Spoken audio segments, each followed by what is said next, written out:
நேர்களை வட தமிழகத்தை புரட்டி போட்டது மிக்ஜாங் என்றால் அதைவிட பெரும் வெள்ள பேரிடரில் சிக்கி தவிக்கிறது தென் தமிழகம். குறிப்பாக 4 மாவட்டங்கள், அதிலும் குறிப்பாக நெல்லையும் தூத்துக்குடியும். களத்தில் அமைச்சர்கள் அதிகாரிகள் குழாம் வரலாறு காணாத பிரம்மாண்ட சவாலை மீட்பிலும் சரி நிவாரணத்திலும் சரி எதிர்கொண்டு வருகிறது. சில நொடிகளுக்கு முன்பாக நாம் பார்த்த பிரேக்கிங் நியூஸும் கூட அதற்கு சான்று. எதிர்க்கட்சித் தலைவர் எடப்பாடி பழனிசாமியும் களத்துக்கு சென்றிருக்கிறார். தமிழ்நாடு முதலமைச்சர் இன்னும் சற்று நேரத்தில் நெருக்கடியை சமாளிக்க இன்னும் மத்திய அரசுடைய கூடுதல் பங்களிப்பை வலியுறுத்தி பிரதமரை சந்திக்க இருக்கிறார் என்பது குறிப்பிடத்தக்கது. இரட்டை பேரிடர் கேட்ட நிவாரணம் கொடுக்குமா டெல்லி அப்படிங்கிறது பிரதான கேள்வி. இது தாண்டி அரசியல் குற்றச்சாட்டும் பரஸ்பரம் எழாமல் இல்லை. இன்னும் வானிலை ஆய்வில் இன்னும் அதனது எச்சரிக்கையில் துல்லியம் வேண்டும் அப்படிங்கிற கருத்துக்கள் அரசு தரப்பிலிருந்து வர அதெல்லாம் சரியாக தான் வந்துட்டுருக்கு. இவங்க முன்னெச்சரிக்கை நடவடிக்கை எடுக்கலை அப்படின்னு எதிர்க்கட்சி, குறிப்பாக அதிமுக அதனது பொதுச் செயலாளர் எடப்பாடி பழனிசாமி சொன்னதையெல்லாம் கேட்டோம். நிறைய கேள்விகள் எழுந்திருக்கிறது. ஒவ்வொரு பேரிடரும் மனித இனத்துக்கு பெரிய பாடத்தை கொடுத்து செல்கிறது. நமக்கும் சரி, அரசுக்கும் சரி, பொதுவாக சமூகத்துக்கும் சரி. இதுவும் அப்படி அந்த ரகம்தான். இன்னும் நிறைய இது மாதிரி எதிர்கொள்ள தயாராக இருக்கணும் அப்படின்னு பல வல்லுநர்கள் சொல்ல இந்த கேள்விகளை எல்லாம் முன்வைக்கலாம், விவாதிக்கலாம். நிகழ்ச்சியில் நம்முடைய இணையக்கூடிய விருந்தினர்கள் டெல்லியிலிருந்து பாஜகவின் முக்கிய பிரமுகர் டாக்டர் ஆசீர்வாதமாச்சாரி, திரு ராஜீவ் காந்தி வழக்கறிஞர், திராவிட முன்னேற்ற கழகத்துடைய முக்கிய பிரமுகர் திரு திருச்சி வேலுசாமி காங்கிரஸின் சார்பாக, சசிரேகா அதிமுகவின் சார்பாக. இந்த மத்திய அரசு உதவி விவகாரம் பற்றி பேசுவதற்கு முன்பாக மிஸ் சசிரேகா, அரசு இன்னும் முன்னெச்சரிக்கை நடவடிக்கை எடுத்திருக்கணும், சரியாக நடவடிக்கை எடுக்கலை அப்படின்னு குற்றம் சாட்டுறீங்க. இது அரசியல் ரீதியானது என்று ஏன் பார்த்துட முடியாது? கிட்டத்தட்ட 100 சென்டிமீட்டர் மழை. எந்த அரசால், இன்னும் சொல்ல போனால் எந்த வல்லரசால் என்ன முன்னெச்சரிக்கை நடவடிக்கை எடுத்து இதை நம்ம தடுத்திருக்க முடியும்? அனைவருக்கும் வணக்கம். இப்போ நீங்கள் கேட்ட கேள்வியின் அடிப்படையில் எப்போதுமே ஒரு நல்ல அரசு என்பது வருமுன் காப்பது தான் சிறந்த அரசாக இருக்க முடியும். வந்த பின் புலம்புவது என்பது அறியாமை. அதிலேயே இந்த அரசு பார்த்தீங்கன்னா நிர்வாக திறனற்ற அரசு, ஒரு பொம்மை முதலமைச்சர் நம்மை ஆண்டு கொண்டிருக்கிறார்ன்றதை நம்ம பதிவு பண்ணுறோம். இங்கே அழுத்தம் திருத்தமாக நான் பதிவு செய்கிறேன். அதில் மாற்று கருத்து இல்லை. ஏன் அப்படின்னா, ஒரு சில நாட்களுக்கு முன்பாகத்தான், ஒரு வார இடைவெளிக்கும் குறைவாக 3, 4, 5 தேதிகளில் சென்னையில் ஒரு மிகப்பெரிய புயலை நம்ம சந்திச்ச இவங்க இங்கே ஒரு ரெட் அலர்ட் கொடுத்துருக்காங்க. ஒரு அமைச்சர் என்ன சொல்கிறார், முதலமைச்சர் இதை சரியாக வானிலை அறிக்கை கொடுக்கப்படவில்லை என்றீங்க. ரெட் அலர்ட்னா என்னங்க? 21 சென்டிமீட்டருக்கு அதிகமாக பொழியும். அது எத்தனை சென்டிமீட்டர் ஆக வேண்டுமானாலும் இருக்கலாம். அது எப்படின்றது 96 சென்டிமீட்டருக்கு முன்னுதாரணம் இருக்கா நம்மள்ட்ட? நீங்க அப்ப எப்படி எங்க 2015 குறை சொல்றீங்க? ஒரு ஆண்டில் பெய்ய வேண்டியது 100 சென்டிமீட்டர் மழை ஓரிரவில் பெய்து விட்டதுன்னு போது எத்தனை கேலி பண்ணீங்க, எத்தனை கிண்டல் பண்ணீங்க, எவ்வளவு பேசுனீங்க? எது நாங்கள மழை இப்ப வர வச்சோம்? அப்படி கிடையாது.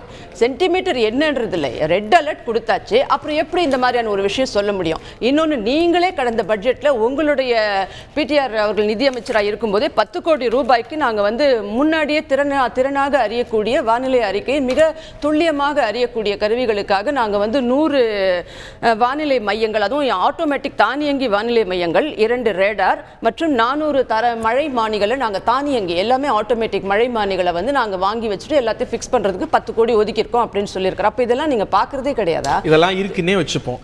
ஒரு 100 சென்டிமீட்டரை உலகத்தோடைய எந்த பெருநகரம் கையாள முடியும்? எந்த ஒரு நகரம் கையாள முடியும்? சரி, மழை வரப்போகிறது, ரெட் அலர்ட் கொடுத்தாச்சு. அது எத்தனை சென்டிமீட்டர் அன்னோனாகவே இருக்கட்டும். ஒரு சில வாரங்களுக்கு முன்னாடி தான் இங்கே பெய்தது. சென்னை மழையை நீங்கள் எந்த லட்சணத்தில் கையாண்டீர்கள்ன்றது எல்லாருக்குமே தெரியும். மக்களை இப்போ போய் கேட்டாலும் யாரும் இன்னும் மீளவே இல்லை. அப்போ நீங்கள் அங்கே என்ன அவர்களுக்கு முன்னெச்சரிக்கை நடவடிக்கை என்ன கொடுத்தீங்க?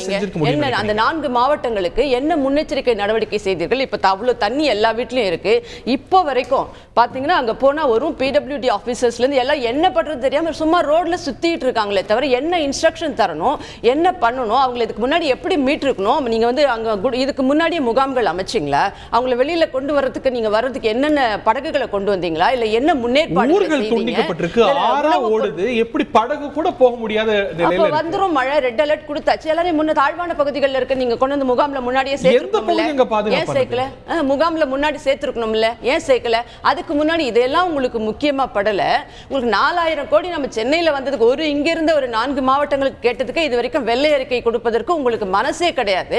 இப்போ நீங்க வந்து இந்த இவ்வளவு வேணும் அவ்வளவு வேணும் அப்படின்னு நீங்க போய் கேக்குறீங்க. எந்த மதிப்பீட்டின் அடிப்படையில் வெறும் நிவாரணம் தரணும்? நீங்க இன்னும் கூட என்ன பண்ணிட்டு இருக்கீங்க? மக்களை காக்க வேண்டும்.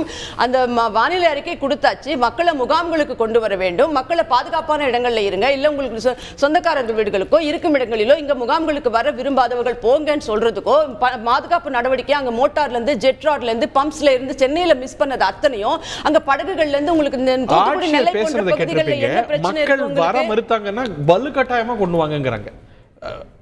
அப்படிதானே மீட் இருக்காங்க சொன்னீங்க. அது இப்ப நீங்க அதை ரிலீஸ் பண்றீங்க. அது இது இந்த ஒரு ஆடியோவை நீங்க என்ன ஏற்பாடுகள் அங்க செய்தீங்க? அவர் அதை மட்டும் தான் அவர் சொல்வார். அப்ப மக்களே தானா ஓடி வந்து எதுல ஏறிப்பாங்க? நீங்க பாத்திருப்பீங்க. நீங்க உங்க தொலைக்காட்சிக்கு பெட்டரா இல்ல, ஒண்ணுமே பண்ணலன்றதுதான். ஒரு படகு கூட ஏற்பாடு செய்யப்படவில்லை. அவங்களே அந்த டார்டின் எல்லாம் கட்டிட்டு கம்பிகளை வச்சு வர்றாங்க. நாங்க அப்படி மீட்டோம் இப்படி மீட்டோம் தொலைக்காட்சியில அது கூட மீட்டல. அவங்களே வந்து தனியா வராங்க. ஒரு ட்ரெயின் நிக்குதுங்க. அந்த ஊர் மக்கள் தான் இன்னைக்கு மழை நின்னு போச்சு இல்லைங்க. அவங்களுக்கு அருகாமையில் இருக்கக்கூடிய ஊர்ல இருக்கிறவங்களே உணவுப் பொருள் தராங்கன்னும் போது அரசால அதை செய்ய முடியலையா? அவங்க சாப்பாடு போடுறாங்க, நடந்தே போயிட்டு இருக்காங்க. அப்போ அந்த ஊர் மக்கள் புழங்க முடியுது, போக முடியுதுன்னா உங்களால ஒரு பேருந்தையோ ஒரு மற்ற டிரான்ஸ்போர்ட்டேஷனோ செய்ய முடியல. உங்களுக்கு கூட்டப்பட்டு போயிருக்குல்ல, நீங்க போவே முடியல. போக முடிஞ்சா மத்திய குழு போயிருக்க மாட்டாங்களா? ராணுவம் போயிருக்காது. இந்த மாதிரி வலுவான அமைப்புகளை அவங்க லக்கேஜஸ் தூக்கிட்டு ஏஜ்டு பர்சன்ஸ் தூக்கிட்டு குழந்தைகளை கை குழந்தைகளை தூக்கிட்டு நடந்து போறாங்களே, உங்கள் அதிகாரிகள் அங்கே போனார்களா இது வரைக்கும்? நீங்க நடந்து போலாம் இல்லையா? உணவு கொடுக்கலாம் இல்லையா? ஊர் மக்கள் தரும்போது ஊர் மக்கள் அங்க எதுவும் ஒரு அரசு இயந்திரமே அங்க கிடையாதா? ஊர் மக்கள் அங்க இருந்து கொண்டுதான் இருக்கிறார்கள். பண்ணலாம் இல்லையா? நீங்க எதுவுமே பண்ணவே இல்லையா இது வரைக்கும்? என்ன மாதிரியான செயல்பாடுகள் நீங்க எடுத்திருக்கீங்க? அப்புறம் நீங்க பேசுறீங்க எனக்கு இவ்வளோ நிவாரணம் வேணும் அவ்வளோ நிவாரணம் வேணும் அப்படின்றீங்க. அதை நான் முடிச்சிடுறேன். அந்த நிவாரணத்தை பத்தி கேட்கும்போது கூட நீங்க என்ன சொல்றீங்க? நிவாரணம் இவ்வளவு தர வேண்டியதற்கு எந்த மதிப்பீட்டின் அடிப்படையில் நீங்க கேட்டீங்கன்றதுக்கு இது வரைக்கும் இன்னும் ஒரு அந்த கேள்விக்கு பதிலே கிடையாது. ஏதோ ஒரு அமௌண்ட் நீங்க கேட்டுட்டீங்க. நீங்க அந்த நிவாரணம் சென்னைக்கு 6000 அறிவிச்சீங்க. அது பத்தவே பத்தாதுன்றது ஊரறிஞ்ச விஷயம். அந்த நிவாரணத்துக்கு உங்க அப்பா வீட்டு பணமா தரப்போறாரு அப்படின்னு சொன்னாரா இல்லையா? உதயநிதி பதிவு பண்ணாரு இல்லையா? அவங்க அப்பா வீட்டு பணமா அப்படின்னு கேட்டாரு. மந்திரி சொன்னது பதில் சொன்னாரு இல்ல, அவங்க அப்பா வீட்டு பணமான்ற ஒரு ஃபில்தி லாங்குவேஜ் ஒரு மரியாதை குறைவான வார்த்தைகளை பயன்படுத்தினார்கள். அது நம்ம பணம் தான், வரி பணம் தான், யாரும் இல்லைன்னு சொல்ல முடியாது. அப்ப நீங்க 6000 ரூபாய் தர்றீங்க இல்லையா? இப்ப ரேஷன் கடைகள்ல கொடுத்துட்டு இருக்கீங்க. அது உங்க அப்பா வீட்டு பணமா?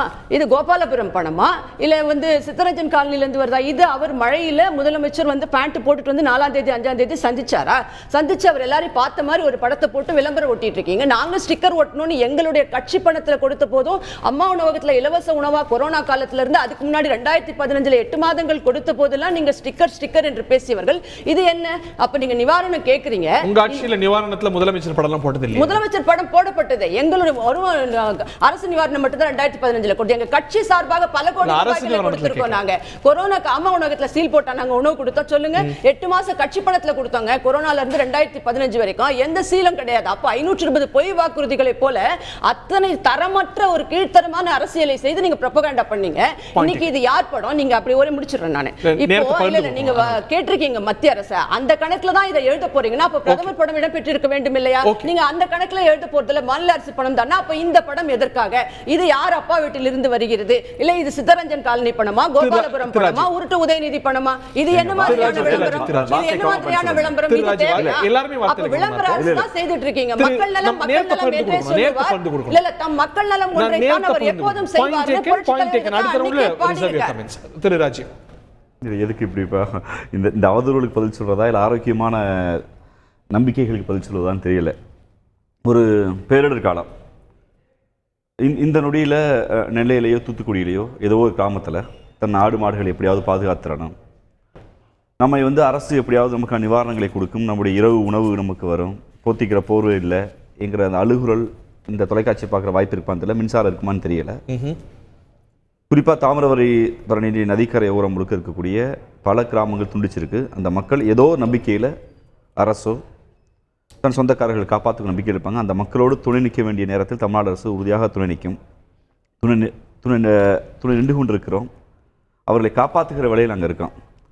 இந்த தலைப்புக்குள்ள ஒன்றிய அரசு பாரபட்சமா என்ற ஒரு தலைப்பை வைத்துக்கொண்டு அதிமுகவுடைய ஸ்போக் பர்சனை பேச கூப்பிடுகிற போது உப்புக்காவது ஐயா தமிழ்நாட்டிலிருந்து கத்திரிக்காய் விற்று, மாங்காய் விற்று, புளியங்காய் விற்று ஜிஎஸ்டின்னு கட்டுறோம். 2015 முன்னாடி ஜிஎஸ்டி இல்லை. மாநில அரசே வரியை வாங்கிக்கலாம். ஒரு நிதிக்குழுட்ட போய் எத்தனாயிரம் கோடி வேணாலும் வாங்கிக்கலாம். காங்கிரஸ் கட்சி இருந்தபோது அது வந்து நீங்கள் வாங்குகிற வரியை நீங்களே செலவழிச்சுக்கலாங்கிற ஒரு ஸ்லாப் இருந்துச்சு. ஆனால் ஒரே நாடு ஒரே வரி என்று பெருமரியாதைக்குரிய மோடி அவர்கள் கொண்டு வந்த பிறகு, அதிமுக ஆதரித்த பின்பு அது எல்லா பணமும் ஒன்றிய அரசுக்கு போயிடுச்சு. பணத்தை நாங்கள் கோரி பெறணும். அந்த பணத்தை தான் எங்களுடைய அமைச்சர் பெருமரியாதைக்குரிய இளைஞர்கள் மேம்பாட்டுத்துறை அமைச்சர் அவர்கள் அப்பன் விட்டு சொத்தை மட்டும் அங்கே கேட்கல, மக்களுடைய வரிப்படத்தை நாங்கள் கேட்டோம். வார்த்தையில் கவனமாக இருந்திருக்கலாமே. வர்றேன் இருங்க, அந்த என்ன கவனம் சொல்ல வர்றேன். வகுப்பெடுக்கிற வேலைகள்லாம் அப்புறம் பார்க்கலாம். நான் உங்களை சொல்லலை, சொன்னவங்களை சொல்கிறேன். சரிங்களா? எங்களுக்கும் நீங்க ஜிஎஸ்டி பத்தி நீங்க வகுப்பு எடுக்காதீங்க. அது வேற தலைப்பு. இல்லங்க, தலைப்புக்குள்ள வர்றாங்க. ஜிஎஸ்டி தலைப்புல வர்றோம். சரிங்களா? வேற தலைப்புலாம் இல்ல. ஜிஎஸ்டி தான் பிரச்சனை. ஜிஎஸ்டி வரி வந்த பின்பு முடிச்சிடுறேங்க. அப்புறம் நீங்க ஜிஎஸ்டி வரி வந்த பின்பு ஒரே நாடு ஒரே வரி என்று மாநில அரசு வசூல் செய்த வரி அதிகாரத்தை மாநில அரசு கல்லாப்பட்டிய ஒட்டுமொத்தமா டெல்லி கொண்டு போயிட்டு நானே அச்சடிப்பும் வரி வாங்குவதும் நாங்க தான். இது அது பாஜக ஆளுகிற அரசுன்னு இல்லை, திமுக ஆளுகிற அரசுன்னு இல்லை, பெருமரியாதைக்குரிய இன்றைய எதிர்க்கட்சி தலைவர் எடப்பாடி பழனிசாமி ஆண்டு அதிமுக அரசுக்கும் பொருந்தும். அக்கா கேட்டாங்கல்ல எவ்வளவு என்னன்னு. வர்தா புயல் வந்தபோது 22,573 கோடி கொடுங்கட்டாங்க. அன்னைக்கு மோடி அரசு 266 கோடி ரூபா கொடுத்துச்சு. ஒக்கி புயல் வந்தபோது 9,302 கோடி கொடுங்கட்டாங்க. 133 கோடி கொடுத்தாங்க. கஜா புயல் வந்தபோது 17,809 கோடி கொடுங்கன்னு ஐயா எடப்பாடி கேட்டாரு. 1,146 கோடி கொடுத்தாங்க. நிவர் புயல் வந்தபோது 3,758 கோடி கொடுங்கன்னு கேட்டாங்க. 63 கோடி ரூபா கொடுத்தாங்க. பெரும் வறட்சி வந்துருச்சுன்னு எடப்பாடி ஆட்சி பொறுப்பதுடன் 39,565 கோடி கேட்டாரு. 1,748 கோடி கொடுத்தாங்க. சொன்னாங்க 2017 ஒரே இரவுல 100 சென்டிமீட்டர் மழைன்னு டேட்டா இல்லாத ஒரு பொய்ய சொன்னாங்கல்ல. பொய்னே மறுக்க இப்போ மறுக்கிறாங்க. தந்தி தொலைக்காட்சியில ஊடகத்தில் மறுக்கிற வாய்ப்பு இருந்தால் என்னுடைய நண்பர் ஊடக நெறியாளுகையிலே சிறந்த விளங்குற ஹரி அவர்கள் மறுக்கட்டும். 2015 வந்ததாக சொன்னதை இங்க இருக்கக்கூடிய அக்கௌண்ட் அண்ட் ஆடிட்டர் ஜெனரல் என்ன சொன்னாங்க அடுத்த நாள், 2015 வந்த வெள்ளம் மழை பெய்ததால் வந்த வெள்ளம் அல்ல, செல்வி ஜெயலலிதா அவர்களுடைய முதலமைச்சர் தனி மனித தவறால் நடந்த தவறுன்னு நான் சொல்லல, உங்களுடைய ஆட்சி நீங்க ஆதரித்த மோடி அரசாங்கம் சொல்லிச்சு. அந்த தனி மனித தவறுக்கு முடிச்சிருங்க. தனி மனித தவறுக்கு சிஏஜி மோடி அரசாங்கத்தை சிஏஜி சொல்லிச்சு. அந்த தனி மனித தவறுக்கு அம்மையார் செல்வி ஜெயலலிதா கேட்ட பணம் 25,912 கோடி கொடுங்க அப்படின்னு கேட்டாங்க. அவங்க கொடுத்தது 1,738 கோடி. இந்த 25,000 கோடி 17,000 கோடி இதெல்லாம் எந்த நல்ல எண்ணத்துல மக்களுக்கு உதவணும்னு ஐயா எடப்பாடி பழனிசாமி கேட்டாரோ அதே நல்லெண்ணத்துல தான் மாண்புமிகு தமிழ்நாடு முதலமைச்சர் அவர்கள் இன்னைக்கு 12,000 கோடி கொடுங்க. என்னன்னா இந்த அசஸ்மெண்ட்டே நீங்க சயின்டிஃபிக்கா முடிச்சிரல. 6,000 கோடி ரெண்டாவது நாளே சொல்றீங்க. இன்னும் பெட்டரா நம்ம கையாண்டுறோம். எஸ் அது ரொம்ப முக்கியம். பொலிட்டிக்கலி இடைக்கால நிதியாக நிதி நான் நிதி சிக்கல் வந்துடுறேன். ஏன்னா அவர்களுடைய ஏதோ எல்லாம் சொன்னாங்க அன்பார்லிமெண்ட் அந்த அப்படி வார்த்தைகள்லாம் உள்ள விளையாட விரும்பல. இது நாகரிகமற்ற குழாயடி சண்டை இல்லை. அதற்கு மாறாக மக்கள் உரிமையை பெறுகிற இடம் நான் நினைக்கிறேன். நான் புறந்தள்ளுறேன் அவங்களுடைய எல்லா வாதங்களையும். அதுக்கு பிறகு நாங்கள் இந்த வாதம் ஒன்றிய அரசு இந்த நேரத்துக்கு காலையில் இன்னைக்கு இரவு 10:30 மணிக்கு ஒரு அப்பாயின்மெண்ட் கொடுத்துருக்காரு மாண்புமிகு இந்தியாவுடைய பிரதம அமைச்சர். தமிழ்நாட்டுடைய கோரிக்கையை எங்களுடைய மாண்புமிகு முதலமைச்சர் வைக்க போறாங்க. நாங்கள் தொடர்ச்சியாக வைக்கிற வாதம் முதலில் ஏன் ஒன்றிய அரசு கேட்கணும், இது மோடி படத்தை போடுங்க சொல்லி கடந்த காலத்தில் போட்டுக்கிருந்த கடந்த காலத்தில் பிராக்டிஸா பண்ண எடப்பாடி பழனிசாமி இன்னைக்கு கொண்டு வர பாக்குறாரு. முதலில் அது மோடி பணம் இல்ல. மோடி படத்தை ஏன் மோடி படத்தை போட நான் கேட்டாங்கல்ல சசிகலா கேட்டாங்க. மோடி படத்தை ஏன் போடன்னு கேட்டாங்க. மோடி படத்தை போடணும் கேட்டீங்களா? நீங்க அந்த பணத்துல தான் அந்த கணக்குல தான் நீங்க எழுத போறீங்க. இல்ல அந்த கணக்குல நிவாரணம் கேக்குறீங்க இல்லங்க, அந்த கணக்குல எழுத போறீங்கன்னா ஒண்ணு அந்த படத்தை போட்டுறணும். அதுல எழுத போறது வெயிட் அதுல எழுத போறது இல்லன்னா ரெண்டு பேர் படமும் தேவையில்லை. பொதுமக்கள் பணம் இந்த படம் மட்டும் என்ன பணம் அப்பயே நிவாரணம் கேக்குறீங்க. கோபாலபுரம் பணம் மட்டும் அப்பன் வீட்டு பணம் கேக்குறாங்க.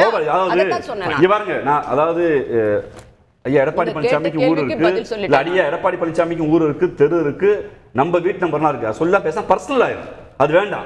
சரிங்களா? ராஜீவ் காந்திக்கு ஊர் இருக்கு, தெரு இருக்கு, அக்கா சசிகலாவுக்கு ஊர் இருக்கு, தெரு முடிச்சிருங்க. உங்க தலைவர் தாங்க கேட்டாரு அப்பன் வீட்டு பணமா கேட்டாரு. நாங்களாங்க எதுக்கு தானங்க கேட்டாரு? ஓகே பதில் வாங்க. அதுக்கு பதில் சொல்லணும்ல. பதில் வாங்க. சரிங்களா? நாங்க வைப்பது இப்ப இந்த மாநில நிதி கொள்கை இருக்குல்ல, அதிமுகங்கிற கட்சிக்கு அந்த அரசியலே தெரிவதல்ல.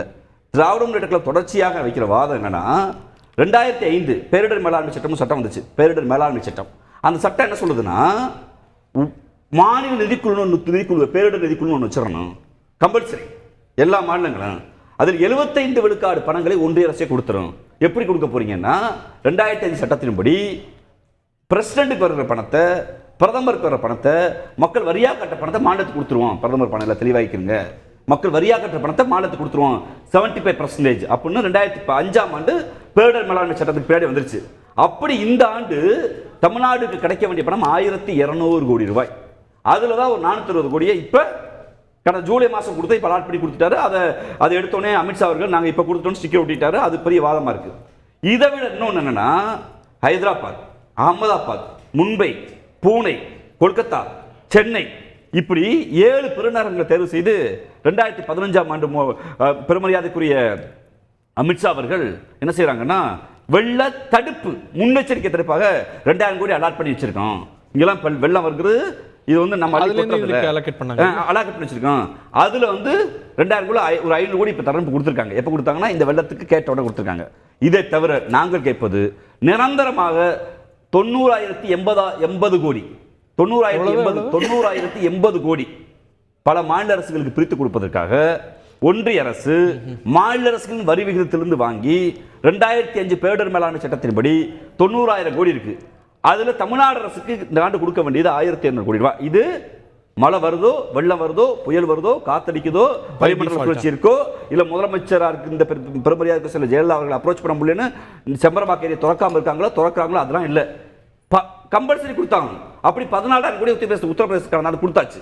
14,000 கோடியே இது தமிழ்நாட்டுக்கு 1,200 கோடி வரணும். சைஸ் அப்படி இல்ல, யூபி சைஸ் அப்படி சைஸ் அப்படி. நான் வந்துடுறேன். அது வேற விவாதம். நான் யூபி மக்கள் தொகை அடிப்படையில் 14,000 கோடி கொடுத்தாச்சு. எங்களுக்கு மக்கள் தொகை அடிப்படையில் வீதாச்சார பிக்சேஷன் தப்பா இருக்கு. அதுல 1,500 கோடி கொடுக்கல நாங்க கேட்கிற இந்த நேரத்தில் இது ஒரு பக்கம். இதையெல்லாம் தாண்டி இந்தியாவுக்கு தான் பிரதமர் அமைச்சர் நரேந்திர மோடி. மோடியை கேள்வி கேட்டால், அரசு ரீதியாக கேள்வி கேட்டால் அதிமுகவுக்கு கோவம் வருகிறது. பரவாயில்ல, ஏன் மோடி படத்தை போடலைங்கிறாங்க, பரவாயில்ல, இது மக்கள் புரிந்து கொள்வார்கள். முடிச்சிருங்க ப்ளீஸ். நீங்க தான் லேபிள் என்னுடைய கருத்துங்க மத்திய அரசு மாநில சேர்த்து நிதி இல்ல autonomous body article 280 very clear. கத்துனா போய் சேராது, நீங்க சொல்லி முடிங்க. நான் உங்க டர்ன்ல நீங்க கிளாரிஃபை பண்ணீங்க. அதாவது if you have some clarification. பேரிடர் நிதியை தாண்டி ஒரு ஒன்றிய அரசுக்கு பணத்தை அச்சடிக்கிற நிர்வாகம் செய்த அரசுக்கு ஒரு மாநில அரசில் ஒரு பேரிடர் புயலோ மழையோ வெள்ளம் வந்தா மாநில நிதிக்குழுவை தாண்டி தடுப்புகளை தாண்டி பணம் கொடுக்க வேண்டியது கட்டாயம். இது இந்திய அரசியல் சட்டத்திற்குரிய நிர்வாக எல்லை. அப்படி பணத்தை கேட்டா நீங்க 4,000 கோடி கணக்கு கேளுங்க. ஜனநாயகத்துல எல்லோருக்கும் உண்டு. அது வந்து மாண்புமிகு முதலமைச்சர் அவர்கள் பல்வேறு இடத்துல வெள்ளரிக்கை கொடுக்க தேவை இருக்கா இல்லையாங்கிறத மாண்புமிகு முதலமைச்சர் உறுதியாக கொடுக்க வேண்டும் கொடுப்பாங்க. எந்த மாற்று கருத்துல இப்படி வெள்ளரிக்கை வைக்கிற போது இன்னைக்கு 6,000 கோடி கேட்கறாங்களே, இது குறித்து ஒன்றிய அரசு கவலைப்படணும், கொடுக்கணும். சென்னை மக்களுக்கு காசு கொடுக்கணும், 10,000 கொடுங்கன்னு கேட்கறீங்கல்ல. எங்க அம்மா இருந்தும் 10,000 கொடுத்தாங்க, ரேஷன் கார்டுக்கு 8,000 கொடுத்தாங்க பேசுறீங்கல்ல. இன்னைக்கு 6,000 கொடுத்தது 10,000ங்கிறீங்கல்ல. இந்த பணத்தை கொடுக்க வேண்டிய, நாணயத்தை அச்சடிக்க வேண்டிய பணத்தை வைத்திருக்கக்கூடிய மோடியிடம் கேட்கும் போது அதிமுக பாராளுமன்ற உறுப்பினர் அண்ணன் மூத்த உறுப்பினர் தம்பிதுரை என்ன பேசினார் தெரியுமா? என்ன பேசினார்? சென்னை மக்கள் தத்தளித்த போது, இன்னைக்கு நெல்லை மக்கள், தூத்துக்குடி மக்கள் தத்தளிக்கிற போது அதிமுக மூத்த பாராளுமன்ற உறுப்பினர் என்ன பேசினார் சட்டமன்றத்தில்? பணம்லாம் கொடுக்காதீங்க, 4,000 கோடி கணக்கு கொடுங்க. அரசியல் இடமா அது? அது இடமா? நேர்மையின் உச்சம் எது? எடப்பாடி பழனிசாமி என்ன சொல்லியிருக்காரு? இதெல்லாம் அரசியல் பார்க்க கூடாது, கொடுக்கணும். பாராளுமன்ற விவாதங்கள்ல பெரும் மரியாதைக்குரிய டிஆர் பாலு அவர்கள் கேட்டபோது, ஐயா டிஆர் பாலு அவர்கள் கேட்டபோது இங்க இருக்கக்கூடிய அண்ணன் தம்பிதுரை என்ன வாதம் வச்சாரு? என்ன வாதம் வச்சாரு?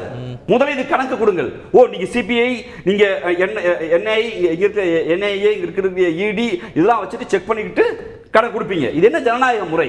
அப்ப மக்கள் அழுகிற போது மாநில அரசுக்கு கொடுக்க வேண்டியது கட்டாய அரசமைப்பு சட்டம். அதை கொடுத்தீங்களா? அதைத்தான் நாங்க மோடி எதிர்த்து கேள்வி கேட்டோம். அந்த அரசியல் வருகிற போது இவர்கள் என்ன பண்றாங்கன்னா, அதாவது போய் இந்த ஒரு பழமொழி இருக்குல்ல, இருட்டுக்குள் வீட்டுக்கு திருடி விட்டு இருட்டை பயன்படுத்தி அகப்பட்டை திருடி கொண்டு திருட வர்ற மாதிரி, இங்க பாருங்க அங்க பாருங்கன்னு வந்தீங்களா போனீங்களா அரசியலை இழிவர்கள் கொள்ளைப்புறத்து அரசியலே அதிமுக செய்து கொண்டிருக்கிறது. அந்த அரசியல் நாங்கள் பேசவில்லை. இப்ப நாங்கள் கேட்பது, இந்த ஜனநாயக நாட்டில் இந்த நாட்டுடைய பிரதம அமைச்சர் இன்னைக்கு நேற்று வைர மாளிகை திறந்தாரு, நேற்று முன்தினம் தியான மண்டபத்தை திறந்தாரு. நீங்க அது ஒரு நாட்டுடைய பிரதமருக்குள்ள கடமைகள்.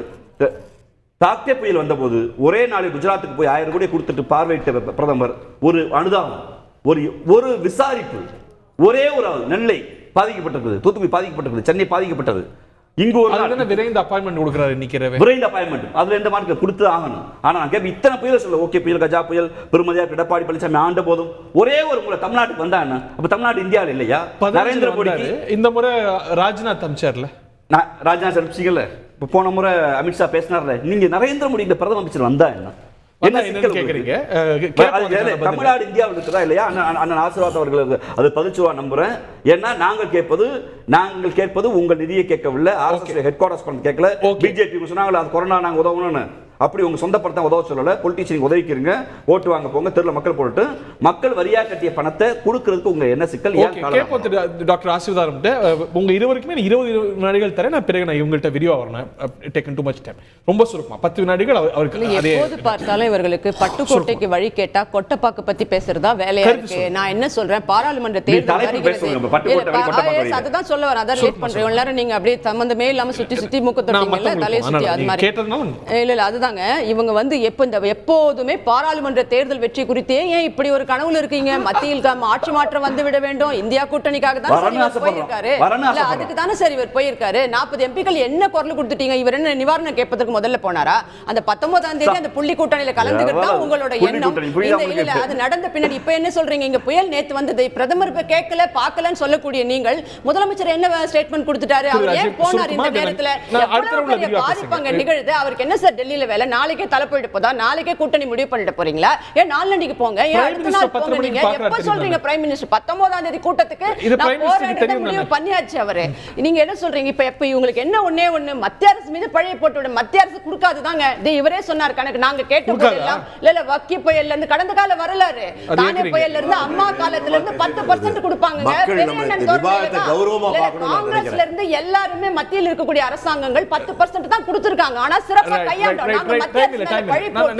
வாக்கு அரசியல் செய்யவில்லை. நீங்கள் மீண்டும் பழியதான் போட்டுருக்கீங்களே தவிர வழியை சொல்ல மாட்டேங்கிறீங்க அப்படின்றதுதான் என்னுடைய கருத்து. அவங்க தான் கேட்டாங்க, என்ன இன்னைக்கு என்ன பண்ண போயிட்டாங்க?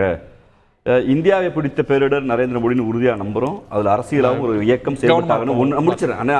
அதனை பதில் சொல்லிட்டதுக்கு அதை வந்து நாங்கள் அரசியலாகவும் கையாடுறோம். அதை விட ஒரு பொறுப்புள்ள எதிர்க்கட்சி தலைவர் நேற்று மாலை எங்க கேக் சாப்பிட்டு இருந்தாரு, எந்த விழால கேக் சாப்பிட்டுருக்கான்னு சொல்ல ஓகே, அதுக்கு பதிலே சொல்லட்டேன்.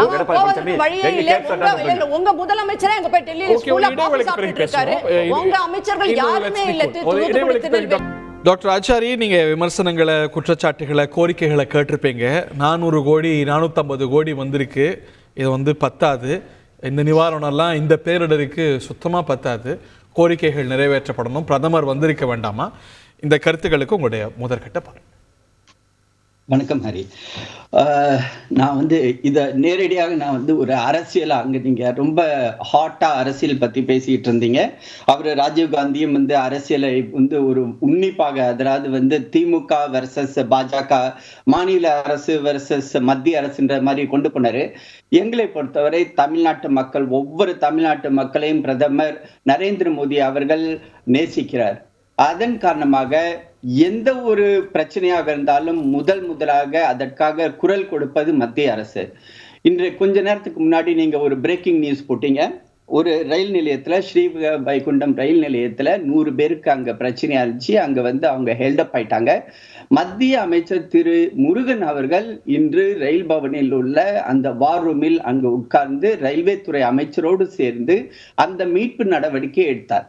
நேற்று இரவு மத்திய நிதி அமைச்சர் நிர்மலா சீதாராமன் அவர்கள் நம்மளுடைய மத்திய உள்துறை அமைச்சரிடம் கேட்டு போட்டுகள், ஹெலிகாப்டர்கள் மற்றும் மீட்பு நடவடிக்கைக்கான அனைத்து இந்தியன் ஏர்ஃபோர்ஸ் மற்றும் இந்தியன் ஆர்மி மற்றும் கோஸ்ட் கார்டு அதனுடைய அனைத்து அந்த ஒரு முனைப்பாக அந்த மீட்பு நடவடிக்கைகளை மேற்கொண்டார். இதன் காரணமாகத்தான் அங்கு மிக பெரிய பிரச்சனைகள் உருவாக வேண்டி இருந்தது.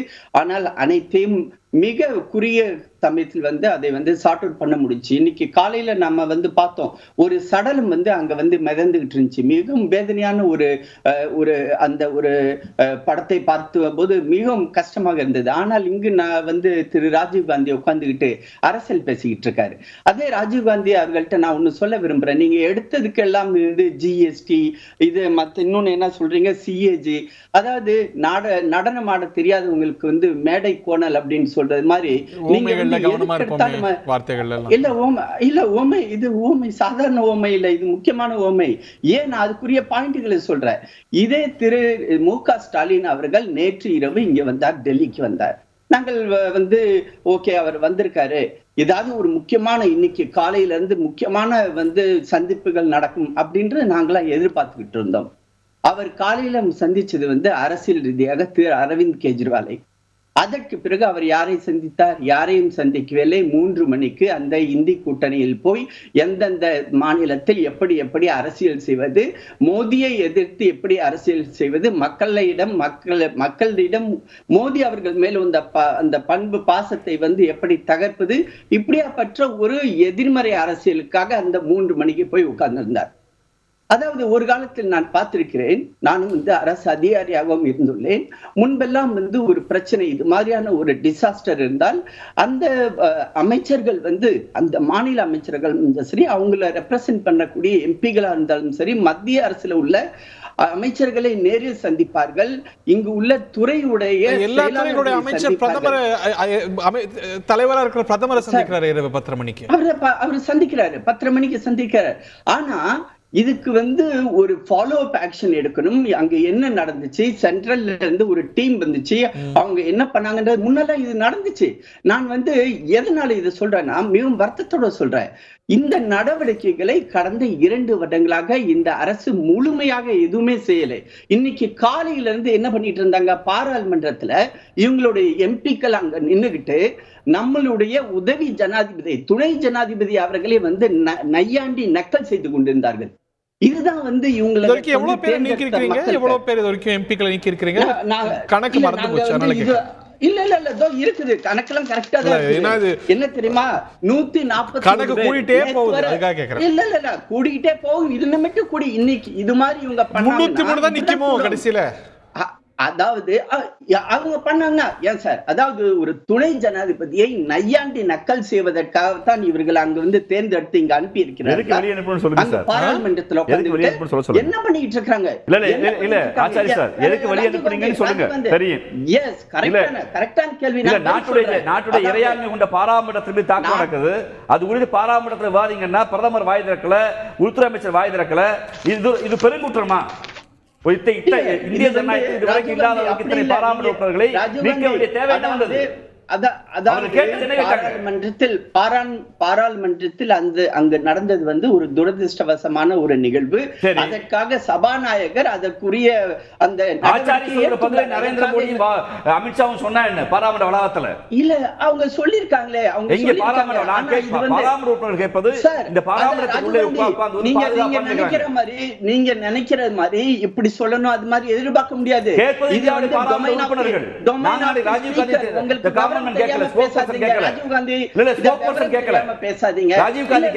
நீங்க விவரம் தெரியாம பேசுறாங்க. இன்னைக்கு வெளியேற்றி இருக்காங்க, நீங்க கேள்வி கேட்டீங்க. நீங்க அவருக்கு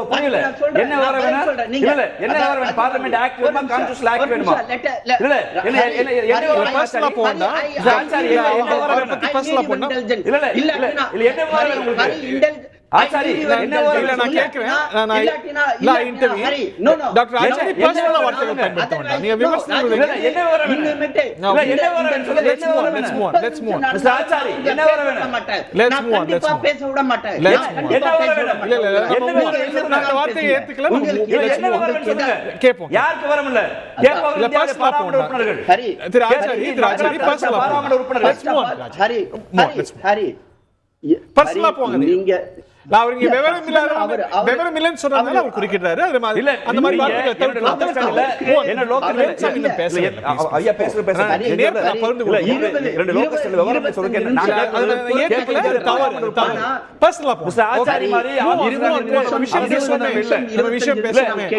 மக்கள் பாதிக்கப்பட்டிருக்காங்க, அவங்களுக்காக பேசுவோமே. உண்மையிலே அவருக்கு Rajiv Gandhi, see, I am warning you. Because you are setting, you cannot use any words. Damn it. Okay. What are you thinking of yourself? Dr. Acharya,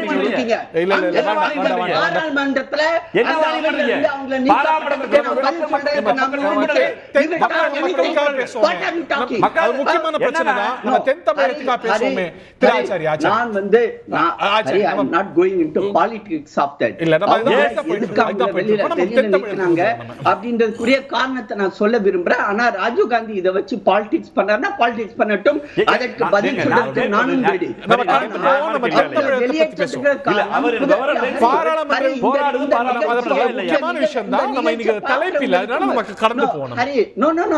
ஒரே ஒரு பாயிண்ட் சொல்லிட்டு நான் கடந்து போறேன்.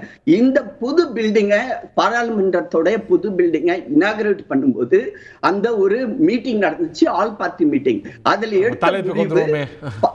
இல்ல வரேன், இதை சொல்லிட்டு வர, சபைக்குள்ளார உள்ள வெல்லுக்குள்ளார யாராவது பதாகைகள் எடுத்துக்கொண்டு வந்தார்கள், அவர்களை வெளியேற்றப்படுவார்கள். வெல்குள்ளார யார் வந்தாலும் வெளியேற்றப்படுவார்கள். ஆனால் கடந்த 3 நாட்களாக எதிர்கட்சிகள் இன்க்ளூடிங் திமுக உறுப்பினர்கள் என்ன செய்து கொண்டிருக்கிறார்கள்? இதை இந்த இந்தியா என்ன உலகமே பார்த்து கொண்டிருக்கிறது.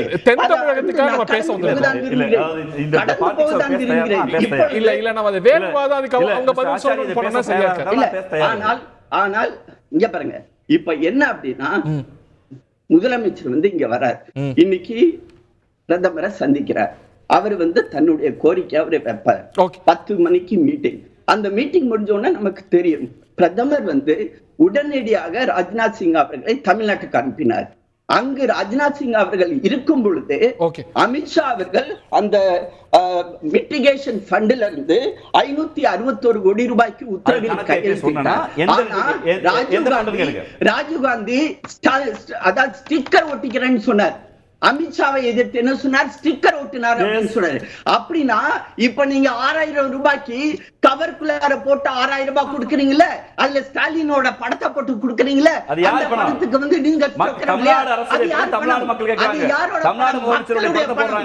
அது மக்களுடைய பணம். அந்த பணம் மக்களுடைய அறிவாலயத்தோட பணத்திலிருந்து கொடுக்கல.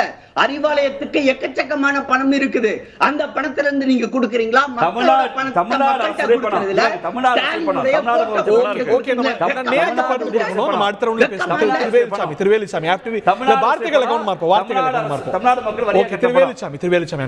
ரொம்ப தாமதமா வரேன், உங்களோட முதற்கட்ட பார்வை ரொம்ப தாமதமா வர மன்னிக்கணும்.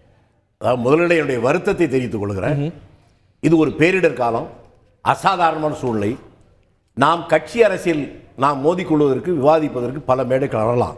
இன்றைக்கு நாம் பேசுகிற பேச்சின் மூலமாக பரிதவித்துக் கொண்டிருக்கிற லட்சக்கணக்கான மக்களுக்கு ஒரு ஆறுதல் தருகின்ற வகையில் இருக்குன்னு நினைக்கிறேன். அது எப்படி இருக்கணும்னு ஒரு சின்ன உதாரணத்தை சொல்லுறேன். நம்ம சகோதரி ஒன்று பேசும்போது சொன்னாங்க, பட்டுக்கோட்டைக்கு என்ன வழிகாட்டுறாங்க அப்படின்ற மாதிரி சொன்னாங்க. நான் இப்பொழுது பட்டுக்கோட்டை வழியைத்தான் சொல்ல போகிறேன். தமிழ்நாட்டில் ஒரு மோசமான புயல் வந்தது, கஜா புயல். அந்த கஜா புயல் என்பது திருச்சிக்கு பக்கத்தில், அந்த பேராவூரணி பட்டுக்கோட்டை அந்த பகுதி தான் மோசமாக பாதிக்கப்பட்டது. அந்த நேரத்தில் பக்கத்தில் இருந்த காரணத்தால் அமைச்சர்கள் வருவதற்கு முன்பாகவே, நாங்கள் ஒன்றும் ஆளுங்கட்சி கிடையாது, முதலமைச்சர் கூட அப்போ விமானத்தில் தான் பார்த்துட்டு போனார். நாங்கள் சாலை வழியாக போகிற போது அதிசயத்தை சொன்னாங்க. நாங்கள் பார்த்ததுக்கு அடுத்த நாள் உங்களுடைய தொலைக்காட்சியில் இந்த காட்சி காட்டப்பட்டது. நீங்கள் என்ன சொன்னால் என்ன வரும்? ஒரு கூலி தொழிலாளி வீட்டில் அந்த நேரத்தில் ஒரு நாய் வளர்க்குறாங்க, ஒரு ஆட்டுக்குட்டி வளர்க்குறாங்க. அந்த ஒரே நேரத்தில் நாயும் குட்டி போடுது, ஆட்டுக்குட்டியும் குட்டி போடுது. புயல் வந்தபோது அந்த ஆடு இறந்து போகுது. அந்த குட்டி பிறந்த 1 நாள் 2 நாள்லேயே ஆடு இறந்து போகுது. அந்த அதிசயம் பாருங்க. அந்த நாய் இருக்கிறதே, அந்த நாய் இடுக கூட முடியாத அந்த ஆட்டுக்குட்டிகள் இறங்க முடியாத தானே அதற்கு பக்கத்தில் போய் தன்னுடைய காம்பை அவருடைய வாயிலை வைத்து ஆட்டுக்குட்டிகளுக்கு பால் தந்த காட்சி ஒரு அதிசயமான விஷயம். 5 அறிவு படைத்த நாய்க்கும் ஆட்டுக்கும் இருப்ப உணர்வை விட நாம் குறைந்தவர்கள் அல்ல. ஆகவே இந்த நேரத்தில் தயவு செய்து இதை பார்த்தல, இந்த 2 பேரும் பேசுறதுக்காக நான் சொல்றேன். 2 பேரும் பேசுகிற போது என்னன்னு கேட்டா, திமுக ஆட்சியில் இப்போ நடந்து கொண்டிருக்கிற போது மத்திய அரசு உதவலன்னு இவர் சொன்னார். இவங்க வேறு விதமா சொல்லியிருந்தாலும் அதே போல அவங்க பேசுற போதும் அதிமுக ஆட்சி நடக்கிற போது எனக்கு நன்றாக நினைவு இருக்கு. தெருவில் பேசின பேச்சல்ல, சட்டமன்றத்திற்குள்ளேயே நிதியமைச்சராக இருந்த ஓபிஎஸ் சொன்னார், நாங்கள் இந்த மோசமான சூழ்நிலை, சென்னை பெருவெள்ளத்துக்கு பணம் கேட்டோம், கஜா புயலுக்கு கேட்டோம், நாங்க கேட்க எதையுமே காது கொடுத்து கேட்க மாட்டாங்கன்னு சொன்னார். அது மிஸ்ஸஸ் சசிரேகா வலியுறுத்தினாங்க எல்லா ஆட்சியிலும். அதைத்தான் நான் சொல்றேன். நான் இப்ப என்ன பண்ணிருக்கணும்? அவர்கள் ஆட்சியில் இருக்கும்போது அதான் நடக்குது, இவர்கள் ஆட்சியில் நடக்குதுன்னா 2 பேரும் சேர்ந்து அதற்கு தீர்ப்பதற்கெல்லாம் போராடணும். இவங்க 2 பேரும் சண்டை போடுவதால எப்படி தீரப்போகுது? அதல்ல. ஆனால் இது கடந்த காலத்தில் நான் காங்கிரஸ் ஆட்சின்னு சொன்னா அதில் நிறைய உதாரணம் சொல்லணும்னு சொல்லலை. நான் திரும்பி உங்களுக்கு நேரடியாக சொல்றேன். 77 ஜனதா கட்சி ஆட்சி நடக்கிறது, மொராய் தேசாயுடைய ஆட்சி நடக்கிறது. அந்த 77 ஒரு புயல் வந்தது தமிழ்நாட்டில், உங்களுக்கு நினைவு இருக்கும்.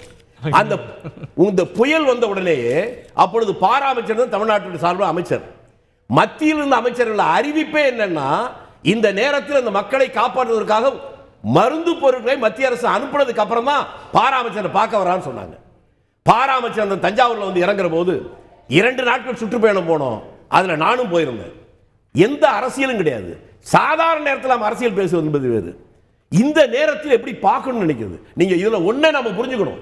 நாம என்ன அரசியல் பண்ணா எவ்வளவு அறிவு இருக்கலாம், எவ்வளவு பெரிய மேதைகள் இருக்கலாம், நான் பெரிய ஆள் சொல்லலாம், எல்லாம் சொல்லலாம். ஒன்று எல்லாவற்றையும் கடந்த ஒன்று, இயற்கையை வெல்ல விஞ்ஞானமோ மனித சக்தியோ முடியாது என்பதை நாம் ஏற்றுக்கொள்வோம். இதுவரை எனக்கு தெரிஞ்சு தமிழகத்தினுடைய கடந்த கால எந்த 1000 ஆண்டு கால வரலாற்றை கூட ஒரு நாட்டில் ஒரே நாட்டில் வந்து 94 சென்டிமீட்டர் மழை பெஞ்சதா நான் கேள்விப்பட்டதே இல்லை. 30 சென்டிமீட்டர் 32 சென்டிமீட்டர் பெய்கிற போதே இந்த சென்னை தாங்கலைன்னா 94 சென்டிமீட்டர் மழை திருச்செந்தூர் பக்கத்தில் காயல்பட்டத்தில் பார்த்துருக்குன்னா அதை நம்ம எப்படி பார்க்கணும்? இந்த நேரத்திலே போய் நம்ம அரசியல் பேசுவது அது தேவையில்லை. மத்திய அரசில் இவங்க எல்லாம் பேசிட்டாங்க. அந்த அரசியலுக்குள்ள போனா நேராங்கிறதுக்கு நான் சொல்ல விரும்பல. இதே நேரத்தில் நான் ஒரு செய்தியை சொன்னா உங்களுக்கு நிச்சயமா தெரிய வாய்ப்பு இல்லை. நான் 72ஆம் ஆண்டு தலைவர் காமராஜ் திருச்சிக்கு வந்திருந்தார். அரியலூர் நிகழ்ச்சி. அந்த நிகழ்ச்சிக்கு அவரோடு பயணப்படுகிற போது லால்குடியை சேர்ந்த ஒரு ராஜேந்திரன் எங்க வீட்டில் சாப்பிட்டு போகணும்னு சொன்னாரு. உடனே அவர் சிரித்து கொண்டு நீ வரதராஜ பிள்ளை பையன் தானேன்னு கேட்டார். ஆமா ஐயா, உன்னை பார்க்கறத விட உங்க வீட்டில் சாப்பிட்றத விட உங்க அப்பா பார்க்க வரேன்னாரு. அன்று எனக்கு கிடைத்த அதிர்ஷ்டம் என்னவென்றால் கார் புறப்படுகிற போது அவரே இடை உட்கார் என்று அவருக்கு பின்னால் உட்கார வச்சார். இறங்குகிற போது அந்த வரதராஜ பிள்ளை என்பது ஒல்லியாக இருப்பார். அவர் ரொம்ப கூனி குறுகி நின்றார். எனக்கு காரணம் புரியல. என்ன பிள்ளை சௌக்கியமா என்று சாப்பிடும்போது பக்கத்தில் நான் உட்கார்ந்தேன். நம்ம சந்திச்சு ஒரு 15 வருஷத்துக்கு மேல இருக்குமான்னாரு. இவர் இருக்குயா, கடைசியா எப்போ சந்திச்ச ஞாபகம் இருக்கான்னாரு. எப்போ? 57 வெள்ளம் வந்துச்சு. வெள்ளத்தை பார்க்க முதல் மந்திரியா நான் வந்தேன். இங்க லால்குடி பக்கத்தில் அந்த கூகூருக்கு வந்தோம். அங்க இருக்க பாலம் உடைஞ்சு போயிருந்துச்சு. பெருவெள்ளம் வந்துச்சு. அப்ப நான் கேட்டேன் அந்த பக்கம் ஊர் இருக்கான்னு கேட்டேன். இருக்குன்னு சொன்னாங்க அதிகாரிகள். அவங்க எல்லாம் பாதுகாப்பா இருக்கான்னு கேட்ட போது தெரியல, யாரும் போய் பார்க்கலன்னு. உடனே வரதராஜ பிள்ளை அப்ப நீங்க சொன்னீங்க அவங்க எல்லாம் மனுஷங்கப்பா, அவங்கள காப்பாற்றுறது முக்கியமா, அரசாங்கம் வந்து அங்க என்ன நடக்குன்னு தெரியலன்னு சொல்றதுக்கு அதிகாரிகள் இருக்கு என்று சொன்னதோடு நிற்காமல் உடனே ஒரு அரை மணி நேரத்தில் ஒரு தெப்பத்தை ரெடி பண்ணி அதில் ஒரு வடக்கயிறு கொண்டு வர சொல்லி பட்டி பிடிச்சுக்கிட்டு அந்த ஆற்றை கடந்து போய் அங்க இருக்கிற மக்களை சந்திச்சு வந்தாங்க. இதுல அரசியல் நம்ம பார்ப்பது ரொம்ப தவறான ஒன்று. மத்திய அரசு நான் என்ன கேட்கிறேன், இப்போ சொன்னேன் ஆசீர்வாத ஆச்சாரிக்கு 77 முதலில் மொராய் தேசாய் மருந்து பொருளை அனுப்புனதுக்கு அப்புறம் தான் பார்க்கறதுக்கு மந்திரியை அனுப்புறேன். அதெல்லாம் ரொம்ப முக்கியம். இந்த பேரிடர் காலத்தில் மக்கள் நலன் தானே முக்கியம். அதை மத்திய அரசு வட மாநிலத்தில் எத்தனை இடத்துல உடனே ராணுவத்தை அனுப்பி அங்க இருக்கிற மீட்டாங்க. இங்க ஏன் செய்யலன்னு கேட்டா அது நியாயம் தானே. ராணுவம் வந்திருக்கிறாங்க. நம்ம இன்னும் கூட விரிவா அதை பத்தி பேசலாம். நிறைய குற்றச்சாட்டுகளும் கோரிக்கைகளும் வந்திருக்கு. திரு ஆச்சாரி கிட்ட இந்த பகுதி ஆரம்பிக்கணும்னு நினைக்கிறேன். எல்லாருக்கும் ஒரு வாய்ப்பு இந்த சுற்றுல. டாக்டர் ஆச்சாரி, தமிழக அரசு எழுப்பியிருக்கக்கூடிய ஒரு விஷயம் நிச்சயமா ஒரு ஆய்வுக்கு உட்படுத்த வேண்டிய ஒரு விஷயம், பரிசீலிக்கத்தக்க விஷயம் நினைக்கலையா? எவ்வளோ துல்லியமாக இருக்குது ஐஎம்டியோடைய வானிலை ஆய்வும் ப்ரெடிக்ஷன்ஸும். ரெட் அலர்ட்னு கொடுத்துட்றாங்க. சென்னையில் வந்ததும் ரெட் அலர்ட் தான், தென் மாவட்டங்களுக்கு வந்ததும் ரெட் அலர்ட் தான்.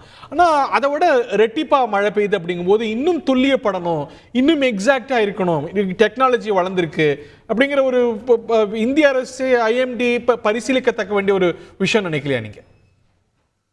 ஹரி, இதுல வந்து நம்ம என்னதான் வந்து சயின்டிபிக்கலி டெக்னாலஜிக்கலி நம்ம அட்வான்ஸ்டா இருந்தாலும் கூட இயற்கை வந்து எல்லாத்துக்கும் மேற்பட்டது. அது வந்து தனக்குன்னு ஒரு பாதையை வைத்து தான் அது வந்து செயல்பட்டு கொண்டு வருகிறது. அதை வந்து யாருமே சரியான முறையில் ப்ரெடிக்ட் பண்ண முடியவில்லைன்றதுதான் இன்னைக்கு வர உள்ள ஒரு நிசப்தமான ஒரு உண்மை. அதை நம்ம ஒத்துக்கணும். அதனை இப்ப இது வந்து ஒரு உதாரணம். நீங்க சொல்றோம் இல்லைங்களா, இத்தனை சென்டிமீட்டர் மழை பெய்யணும் நம்ம சொல்றோம். ஆனா அதையும் தாண்டி வந்து வானமே இடிந்து விழுந்தது மாதிரி வந்து இப்போ மழை பெஞ்சிருக்குது. தென் தமிழகம் பூரா வந்து அங்க நீரில் வந்து மூழ்கி இருக்கிறது. அப்படின்னா இப்ப வந்து மெட்டீரியாலஜிக்கல் டிபார்ட்மெண்ட் இதற்கு மேற்கொண்டு எப்படி வந்து சயின்டிபிக்கலி நம்ம அதை அட்வான்ஸ் பண்றது, இது வந்து ஒரு 2 பேருக்கும், அதாவது நம்மளுடைய மனித இனத்துக்கும் இயற்கைக்கும் இடையிலான ஒரு ஒரு போட்டின்னு கூட நம்ம சொல்லலாம். ஏன்னா சயின்டிபிக்கா நம்ம முன்னேறணும், டெக்னாலஜிக்கலி நம்ம அட்வான்ஸ் ஆகும்போது இயற்கை அதுக்கு இப்ப யாராவது எதிர்பார்த்திருந்தோமா இந்த சுனாமின்னு ஒண்ணு வரும் அப்படின்னு? அந்த சுனாமின்ற வார்த்தை கூட யாருக்குமே தெரியாது. அதை வந்து நம்ம அப்புறமேட்டு தான் சுனாமின்ற வார்த்தையை நம்ம வந்து கேட்டு தெரிஞ்சுக்கிட்டோம் ஜப்பான் மூலமாக. சோ அது மாதிரியான ஒரு நிகழ்வு. இப்ப நம்ம சுனாமியை வந்து எந்த நேரத்துல சுனாமி வந்தாலும் நம்ம உலக அளவுல வந்து அதை வந்து அந்த மாதிரி வெதரை பொறுத்த வரைக்கும் உலகம் இல்லையே இன்னைக்கு. இன்னும் அட்வான்ஸ்டா, இன்னும் துல்லியமா, இன்னும் ஸ்பெசிபிக்கா நிறைய இடங்கள்ல நமக்கு கிடைக்குது அப்படிங்கும்போது அப்ப தட் மீன்ஸ் வந்து நம்ம இன்னும் வந்து சயின்ஸ் வந்து பத்தல, இந்த சயின்ஸ் வந்து இன்னும் இம்ப்ரூவ் ஆகணும் அப்படின்னு. இப்ப வந்து மீட்பு நடவடிக்கையை பொறுத்தவரை இன்றைய தேதிக்கு வந்து நேற்றிலிருந்து இந்திய ராணுவம், Indian air force, navy, cost card, அதுக்கப்புறமேட்டு ரயில்வே துறை, மிகவும் முக்கியமானது ரயில்வே துறை வந்து இரவும் பகலுமாக அங்கு மீட்பு நடவடிக்கை செய்து கொண்டுள்ளார்கள். மத்திய அரசு வந்து இதை நேரடியாக கவனம் கொண்டு அதை வந்து மானிட்டர் பண்ணிட்டு இருக்கிறாங்க. ரயில்வே அமைச்சராக இருந்தாலும் சரி, ராணுவத்துறை அமைச்சராக இருந்தாலும் சரி, எங்களுடைய பாஜக தலைவர் திரு அண்ணாமலை அவர்கள் அங்கு களத்தில் இருக்கிறார்கள். மத்திய அரசு வந்து தொடர்ந்து தொடர்பில் இருக்கிறது. மத்திய அரசு முழுக்க தெரியும். அதனால முதல்வர் இன்னும் சற்று நேரத்துல, இன்னும் in matter of an hour or two பிரதமரை சந்திக்க போறார். சோ அதோட மேக்னிட்யூட உணர்ந்து விரைந்து உதவிகள் அவர் கேட்கக்கூடிய நிவாரணம் கொடுப்பார் தானே பிரதமர்? அதுல கண்டிப்பாக கொடுப்பார். கடந்த காலம் மாதிரி இருக்காது. அதாவது ஹரி, இதுல வந்து நான் சொல்லிக்கிறது விரும்புறது என்னன்னா, பிரதமர் நரேந்திர மோடி அவர்கள் தமிழ்நாட்டு மக்கள் மேல் மிகுந்த பாசம் கொண்டுள்ளவர்கள். கண்டிப்பாக மக்களுக்காக அவர் என்னென்ன மீட்பு நடவடிக்கை செய்ய வேண்டுமோ, எந்த அளவுக்கு அவர் நிவாரண உதவி தர வேண்டுமோ அதை கேட்காமலே, நான் ஆரம்பத்திலேயே சொன்னேன், திரு அமித்ஷா அவர்கள் அந்த மிட்டிகேஷன் ஃபண்டிலிருந்து உடனடியாக ரிலீஸ் பண்ணார். அதே மாதிரி ராணுவத்துறை அமைச்சர் அங்கு வந்து சேர்ந்தார், உடனடியாக வந்து பார்த்தார். கண்டிப்பாக பிரதமர் கண்டிப்பாக உதவி செய்வார். மக்கள் வந்து தமிழ்நாட்டு மக்களுக்கு எந்த ஒரு துன்பமும் வராதவாறு பார்த்துக் கொள்வார். திரு ராஜீவ், இறுதி கருத்தும் கூட சசிரேகா பிறகு Trichy Velusamy will have the last word. நானா ஐயா, உங்களோட இறுதி கருத்தாவும் பதிவு செய்யுங்க. இந்த விவாதத்துடைய போக்கு வந்து ஒன்றிய அரசு தொடர்ச்சியாக மாநில அரசுகளுக்கு, நாட்டொலி தமிழ்நாடு குறிப்பாக பாஜக ஆளாத எல்லா மாநிலங்களுக்கும் நிதி பகிர்வில் ஒரு பாரபட்சமும் தான் காட்டுகிறது. அதுதான் தொடர்ந்து திராவிட முன்னேற்ற கழகமும் எங்களுடைய இந்தியா கூட்டணியில் எல்லா கட்சிகளும் தொடர்ச்சியாக வைக்கிறோம். ஒரு மாநில அரசாங்கத்தை வரி வாங்குகிற எல்லா அதிகாரத்தையும் தன்னகத்தை கொண்டுட்டு இத்தனை ஆண்டுகளாக இந்திய விடுதலைக்கு பின்பு நிதி வாங்குகிற அதிகாரங்கள் மாநிலத்திலிருந்து பறித்து தனத்தை வச்சுட்டு இந்த பேரிடர் காலங்களில் இது ஒரு செக்டார். பேரிடருக்கு நிதி கொடுக்க வேண்டிய கட்டாயம் அது ஒன்றிய அரசுடைய கட்டாயம். இது அரசாங்க சட்டத்துக்கு பின்பு இருக்கக்கூடிய ப்ராக்டிக்ஸ் ஆக்ட் எல்லாமே அதில் எதையுமே கேட்குற நிதியை கொடுக்குறதில்ல. மாநில அரசு கேட்பது தாங்கள் வரியாக கட்டிய பணத்தை தான் கேட்குறோம். அதில் ஏன் வந்து சிஎம் படத்தை போட்டிங்க, பிஎம் படத்தை போடலை, இந்த பாலிடிக்ஸ் வேறு பாலிடிக்ஸ். அப்புறம் இன்னைக்கு இந்த பேரிடர் வந்து மிக முக்கியமாக 3. 1, இந்திய வானிலை இன்னும் துல்லியமாக கணிக்கப்பட வேண்டும். இதனால் பெரிய பேரிழப்புகளை வானிலை துறையை பார்க்கிற ஒன்றிய அரசு இதில் சயின்டிஃபிக் ரெக்கார்டை கொண்டு வரணும். எங்களுக்கு ரெட் அலர்ட், ஆரஞ்சு அலர்ட் என்பது புரியாது. இவ்வளவு கனமழை இயற்கையை வந்து மிஞ்ச முடியாதான், உண்மைதான், இந்த மாட்டு கிடையாது. இது act of nature, act of God என்பார்கள். ஆனால் அதைக்கும் மக்களுக்கு முன்னெச்சரிக்கை கொடுப்பதற்கு ஒன்றிய அரசுக்கு பொறுப்பு இருக்கிறது. இன்னைக்கு நிர்வாகி தலைமையாக வந்து கொடுத்தாங்க, அமித்ஷா கொடுத்தாங்கிறாங்க. பரவாயில்ல, இதை வந்து எங்களுடைய பாராளுமன்ற கனிமொழி அவர்கள் நேற்று முந்தின ஒரு கடிதம் எழுதுறாங்க. அதற்கு நிர்வாகி தலைமை பதில் சொல்கிறாங்க. இன்னைக்கு ஒரு 6 ஹெலிகாப்டர் வந்திருக்கு. இன்னைக்கு அதிகமாக வேணும்னு எங்களுடைய மாநில கேட்டிருக்காங்க. களத்தில் எங்களுடைய அமைச்சர்கள் தொடர்ச்சியாக நிற்கிறாங்க. எங்களுடைய விளையாட்டுத்துறை அமைச்சர் உதயநிதி உட்பட மூத்த அமைச்சர்கள் நிற்கிறாங்க. மக்களுடைய குரல் கேட்டுக்கொண்டு தான் இருக்குது. பாதிக்கப்பட்டிருக்காங்க. பாதிக்கப்பட்ட மக்கள் அங்கே நிற்கிறோம். மக்களுக்கு உதவுவதற்கு நிதி மிக முக்கியம். அந்த நிதியை மாநில அரசு தன் கையில் இல்லை. ஏன்னா வரி வாங்குகிற எல்லாம் ஒன்றிய அரசு இருக்குது. ஒன்றிய அரசு நிதி பகிர்வில் பாரபட்சம் காட்டாது. உத்தரப்பிரதேசுக்கு ஒன்று, குஜராத்துக்கு உடனே கொடுக்குறோம், தமிழ்நாடு கொடுக்க மாட்டாங்க. பாரபட்சம் கூடாது என்பது எங்களுக்கு.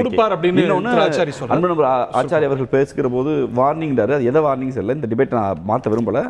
அரசியல் ரீதியாக மிக உறுதியாக உங்கள் கருத்தை எதிர்கொள்வதற்கு சுயபக்தியோடு ராஜீவ் காந்தி தயாராக இருக்கு என்பதை மட்டும் சொல்லிக்கிறேன். ஓகே, நம்ம பர்சனலா point we all okay all of us. Mister Sharika என்ன சொன்னாங்க, ஆட்டுக்குட்டிக்கு நாய் பால் கொடுத்தது அப்படின்னு சொன்னாங்க. நாகை மாவட்டத்தில் அப்போ முதலமைச்சர் போனார். இப்ப மாதிரி முதலமைச்சர் போகாம டெல்லியில இல்ல. அதுலயாவது நாங்க போனோம். முதல்ல அதுக்கு முன்னாடி எதிர்க்கட்சி தலைவர் போயிட்டார். தானே புயல் பத்தி சொன்னாங்க, எங்க கஜா புயல் பத்தி. எங்க முதலமைச்சர் போனாரு. அப்ப இருந்தவங்க எல்லாருமே போனோம். எங்களுடைய அமைச்சர்கள் OS மணியன் அண்ணன் போன்றவர்கள், காமராஜ் அமைச்சர்லாம் அங்கதான் இருந்தாங்க. நாய் வந்து பால் கொடுத்ததுன்னு சொன்னாங்க.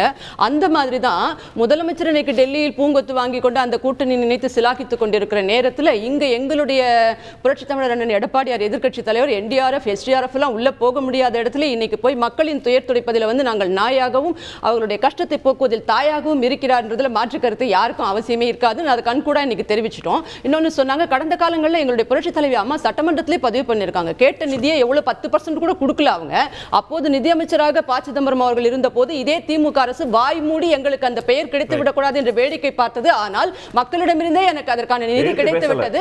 அவர்கள் 100 கோடி கொடுக்கும் போது கொடுக்கட்டும் அப்படின்னு சொல்லி துயர் துடைச்சோம். நீங்க நான் ஒண்ணுதான் கேட்டுக்கிறேன், அது நீட்டா உரிமையா இருந்தாலும் சரி, காவிரி உரிமையா இருந்தாலும் சரி, மத்திய அரசு கிட்ட உரிமையை வாங்குறது நாங்க ஒரு போடும் விட்டு கொடுக்க மாட்டோம். இப்ப இருக்கிற அந்த பண்டாக இருந்தாலுமே கூட நாங்கள் குரல் கொடுப்போம் நிச்சயமா.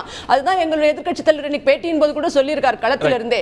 ஆனால் நீங்கள் அதில் அரசியல் செய்யாமல் 4000 கோடி பிரைவேடைஸ் பேக்கேஜ்னு சொன்னீங்க, 450 கோடி நாங்க இப்ப கொடுக்குறாங்க, அவங்க அதுதான் கொடுத்துருக்காங்கன்னு சொன்னீங்க. நீங்க இப்ப 6500 கோடி கேட்டீங்க, இப்போதைக்கு எவ்வளவு தரப்போம்? இதெல்லாம் டெல்லியில் இருந்து அந்த புள்ளி கூட்டணியில் இருந்து அரசியல் செய்து கொண்டிருக்காமல் களத்திற்கு வாருங்கள்னு முதலமைச்சர் கேட்கிறோம். விளம்பரம் மட்டும் பண்ணிக்கிட்டு இல்லாம நீங்க தயவு செய்து மக்களுக்கு நீங்கள் உதவி செய்யுங்கள். முதலமைச்சர் வரைக்கும் களத்திற்கு வந்திருக்கிறாரா? இல்ல அந்த உதயநிதி அவர்கள் அங்க என்ன அதிகாரிகள் இருக்கிறார்கள்? அமைச்சர்கள் மட்டும் இல்ல, முதலமைச்சர் டெல்லி போறாங்க. இங்க உத்தரவு நடக்குது, அரசு களத்துல நிக்குது. நான் சொல்றேன், போட்டோ ஷூட் அரசியல் பண்ணாதீங்க. அரசு களத்துல மக்களை மீட்க சென்னை தமிழக அரசு மக்களுக்கு முதல்ல அது முக்கியமான ஒரு தகவல் மூலமாக நடக்கல. முதலமைச்சர் இங்க உட்கார்ந்திருக்காரு, உடனடியா போகணும்னு அவசியம் இல்ல, களத்திற்கு வாருங்கள் முதல்வர்னு கேட்கிறோம். நிதி பெறும் விஷயத்தில் நாங்கள் நிச்சயம் தமிழ்நாட்டுக்கு சாதகமாக இருப்போம். இது டெல்லியில இருந்து அவர் பேசுறாரு, கண்காணிச்சு தான் இருக்கு. இன்னும் வெள்ளத்துக்காக டெல்லி போயிட்டு அரசு களத்துல போய் மீண்டும் பேச வேண்டாம். மீண்டும் அவதூறு பரப்பறனா, மீண்டும் அவதூறு பரப்பறனா. அரசு களத்துல நிக்கிறது அவதூறு பரப்ப வேண்டாம். இந்தியா கூட்டணி முக்கியமா, இங்க திருச்சிவேல் சாமி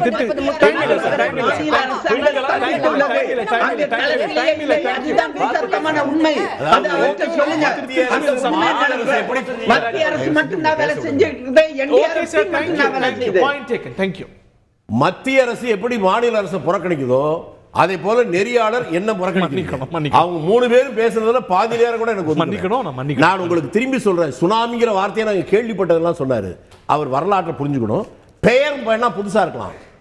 லெமூரியா கண்டம்னு ஒரு கண்டம் இருந்துச்சு, அது ஒரே நிலப்பரப்பா இருந்தா இன்னைக்கு மேருமலையெல்லாம் பதினொழியாரெல்லாம் கடலுக்குள்ள இருக்கு. அதற்கு பின்னால தெரிந்து பூம்புகார் பட்டணம், அது கடலுக்குள்ள இருக்கு. அதற்கு பேர் அப்போ வேறையா இருந்துச்சு, அது வேற. ஆனால் அப்படியெல்லாம் எப்ப நடந்துகிட்டாங்க மக்கள் பார்த்தா கடைசியா நமக்கு தெரிந்தது தனுஷ்கோடியில ஒரு புயல் வந்துச்சா? தனுஷ்கோடி பெரிய அளவுக்கு பாதிக்கப்பட்டதா? அந்த நேரத்தில் இதே மாதிரி ரயில் எல்லாம் பாதி நின்னுச்சா? அப்ப சினிமா நடிகராக இருந்த ஜெமினி கணேசன் சாவித்திரி மாட்டிக்கிட்டாங்க அப்படிங்கிறதா பெரிய செய்தியா இருந்துச்சு. அப்போதெல்லாம் இங்கே தமிழ்நாட்டில் ஆளுங்கட்சியா இருந்த காங்கிரஸும் சரி, எதிர்கட்சியா இருந்த கம்யூனிஸ்டும் சரி, திமுகவும் சரி, யாரும் அந்த புயல் பாதிக்கப்படுகிற போது மக்கள் நிவாரணத்துக்கு மட்டுமே பேசினாங்க. இன்றைக்கு எனக்கு வருத்தமாக இருக்கிறது, இந்த மோசமான காலகட்டத்தில் நாம் நம்முடைய சொந்த அரசியலை இந்த நேரத்தில் பேசுவதற்கு பதிலாக அந்த மக்களுக்கு நிவாரணம் கிடைப்பதற்காக மத்திய அரசு எடுத்து குரல் கொடுக்கிற வகையிலே எல்லோரும் ஒன்றாக சேர்ந்து மத்திய அரசுக்கு கோரிக்கை வைப்போம். அதற்கு எல்லா அரசியல் கட்சிகளும் உடன்படுங்கள். ஒற்றுமையாக இருக்க வேண்டிய நேரம் இது என்பதை மட்டும் சொல்லி ரொம்ப அழகான ஒரு முடிவை நிகழ்ச்சியில் பங்கு கொண்ட விருந்தினர்கள், பார்த்தினர்கள் அனைவருக்கும் நன்றி, வணக்கம்.